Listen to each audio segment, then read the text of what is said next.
Brigitte Lahaie, Sud Radio, le Love Conseil. Alors Philippe Arlin, l'amour, eh bien figurez-vous que l'amour nous rend meilleurs. Qu'est-ce que ça veut dire? Ça veut dire qu'on peut s'améliorer grâce à l'amour et face à la vulnérabilité de notre partenaire, on a tous une vulnérabilité, hein, on peut développer de la compassion et non pas de la pitié.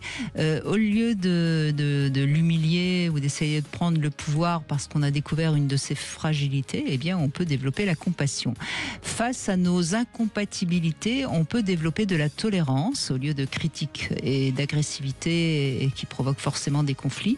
Et face à sa souffrance, à ses blessures, on peut développer également de l'empathie, ce qui va nous permettre de lui montrer qu'on a compris pourquoi il souffrait, pourquoi il ne va pas bien, au lieu de faire la sourde oreille ou pire de lui dire c'est bien fait, etc.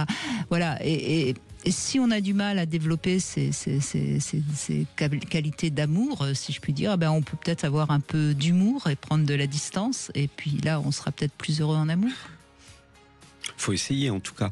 Non, mais c'est vrai que quelque part, les couples oublient de s'aimer dans le sens...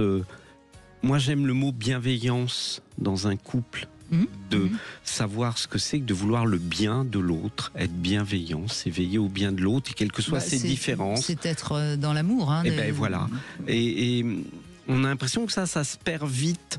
Peut-être qu'on le perd aussi vite que le désir, je sais pas, on va en parler aujourd'hui, mais et c'est vraiment important. Et quand je travaille avec des couples, puisque je fais des thérapies de couple, j'essaye toujours de les ramener à ce moment où ils peuvent redévelopper l'un pour l'autre la bienveillance, cette bonne volonté qu'on a au début, où tous les désirs de l'autre. Je dis toujours que la chaussette par terre au début du couple, elle fait rire, voire même elle est plaisante, et plus ça va, plus elle est insupportable.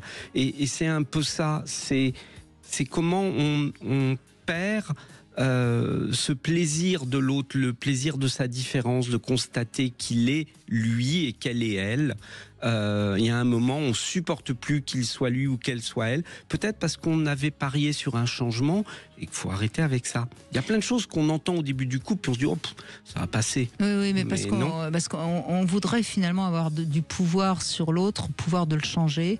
Et après, on lui en veut de pas changer. Voilà, ça marche pas, et c'est pour ça qu'il faut avoir de la bienveillance, de la tolérance, de l'amour, tout simplement. Et en plus, quand on arrive à réagir comme ça, on se sent beaucoup mieux d'ailleurs, hein, même vis-à-vis de soi-même, alors que lorsqu'on commence à être dans la critique, dans la prise de pouvoir, on se fait du mal à soi aussi. Donc on a tout à gagner à être dans l'amour qui nous rend meilleur.